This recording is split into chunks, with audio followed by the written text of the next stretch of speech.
you know, it's Is not... this filming right now? Yeah.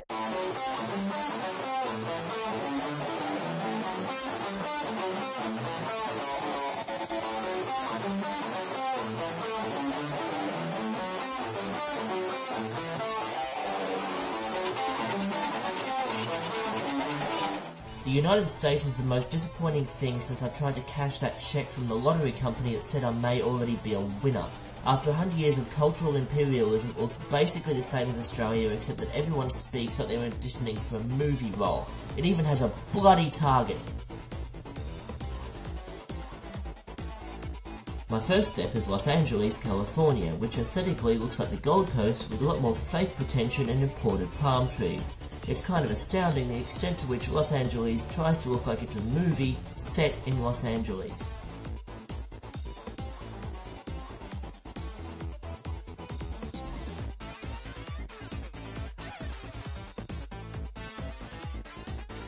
It's made up of a bunch of stuff that the movies made up before it actually existed, so it's kind of like pop culture turning around on reality and staring back at itself until it throws up.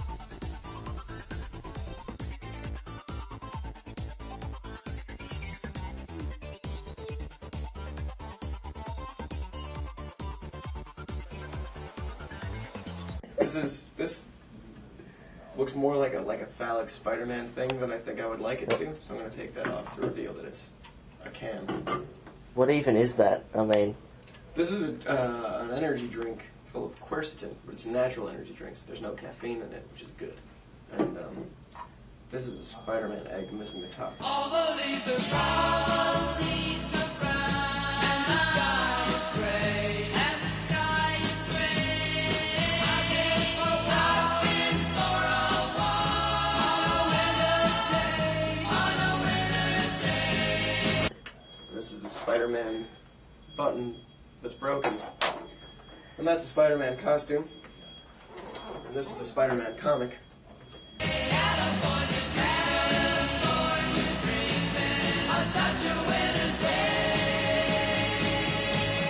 Stopped into a church,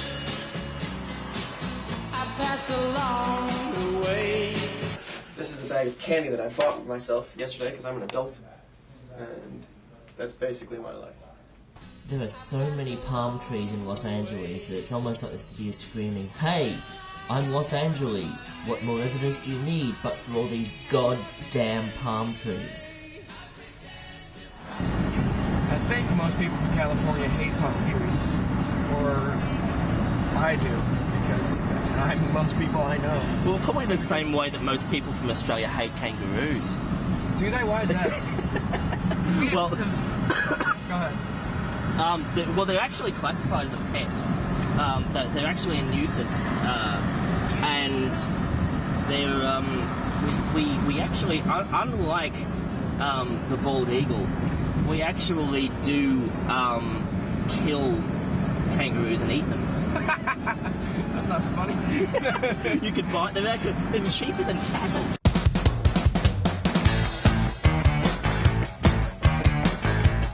There's no public transport in Los Angeles, which is kind of an oversight considering there are millions of people who need to get around every day.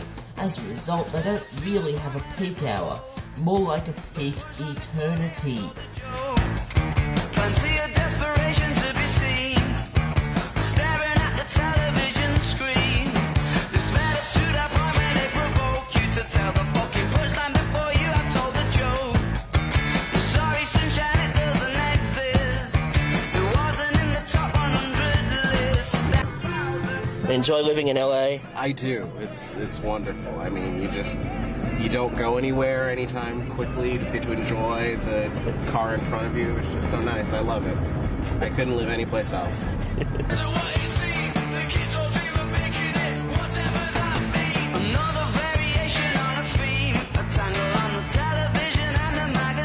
In America, newspapers are sold in these vending machines along the street and you buy them with quarters. A quarter is 25 cents, hence the name.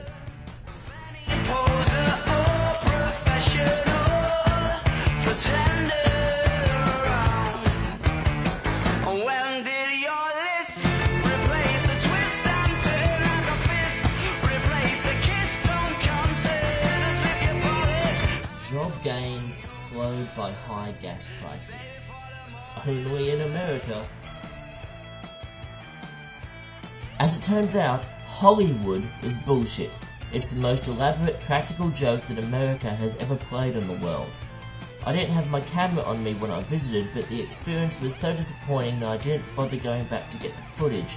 Suffice it to say that it's basically Maruka with a bunch of stars embedded in the pavement. So I did what every other tourist does. I visited fake Hollywood. There's a guided tour which introduced me to a bunch of movie locations like fake New York, fake Wild West, fake American suburbia, and fake Dr. Seuss, while people who never made anything of themselves dressed as fake celebrities.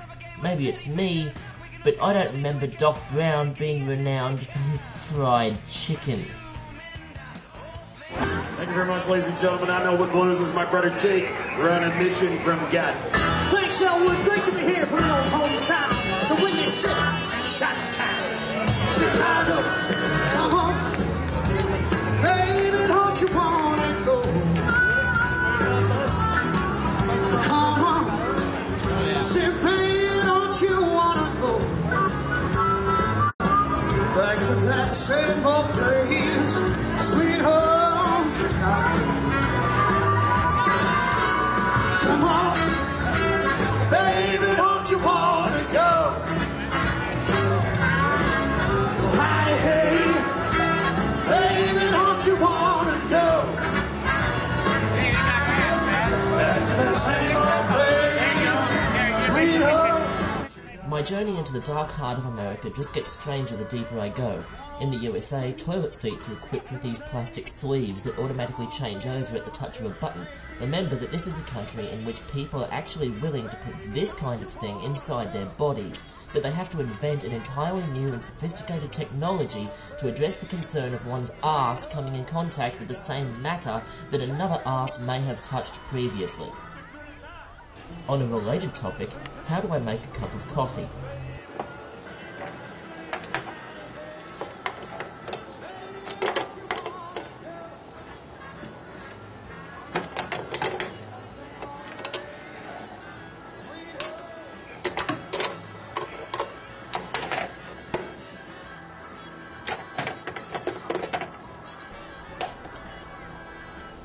I just want a fucking coffee.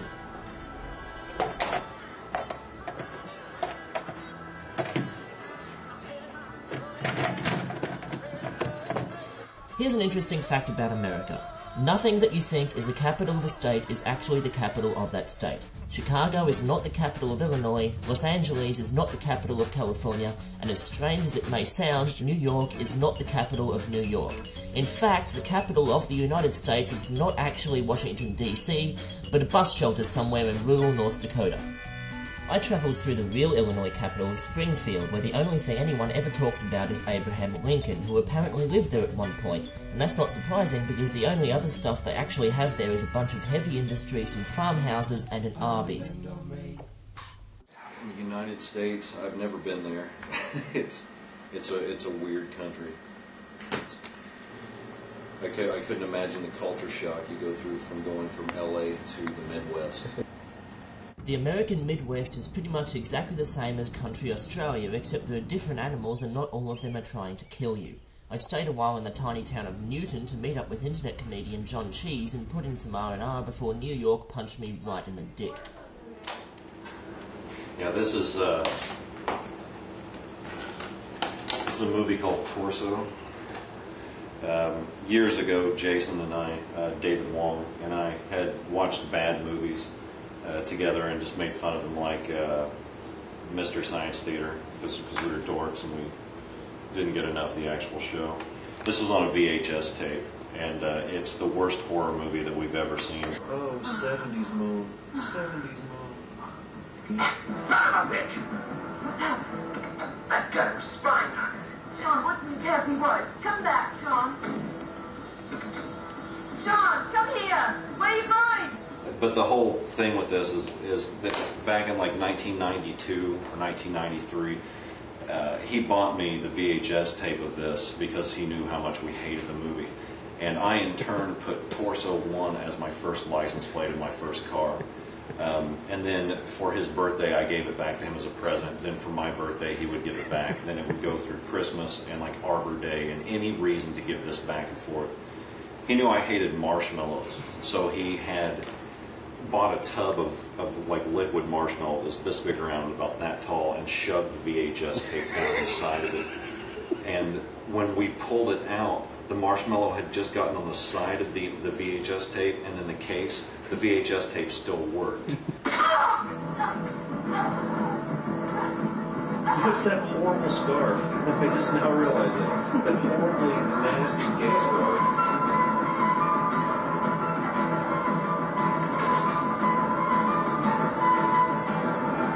He killed her with fashion. And so eventually over the years, the VHS tape was passed back and forth so much that eventually it was lost or given to somebody we hated. And then he found it on DVD. And so years later, 10 years down the line, I got the DVD. This has been at his house probably a dozen times. It's currently with me, and there will be a point within the next couple months where this will be back with him again. So it's about a 20-year-old joke, something like that, that's still going on. Yeah, that's Torso. After sampling some Midwestern food and playing an entire game of Halo 3 in one night, soon enough it was time to move on again. As luck would have it, John's truck broke down, the train was late, and then my flight was cancelled. I got back on track, and during a brief stopover in Dallas, I saw a stretch Hummer and met this guy. Fuck yeah. That's pretty much all. Yeah, alright. And Texas is the fuck. The other 49, they're the yeah. Eventually I made it to New York, which is really the only place sufficiently American that I could feel I could actually travel somewhere. But beside the tourist traps and incredibly solipsistic population, I was really only there for one reason. Hot dogs. They're on every street corner, and damn it, I was determined to sample every goddamn one. I didn't come all this way to eat a Frankfurt with one miserable dribble of mustard.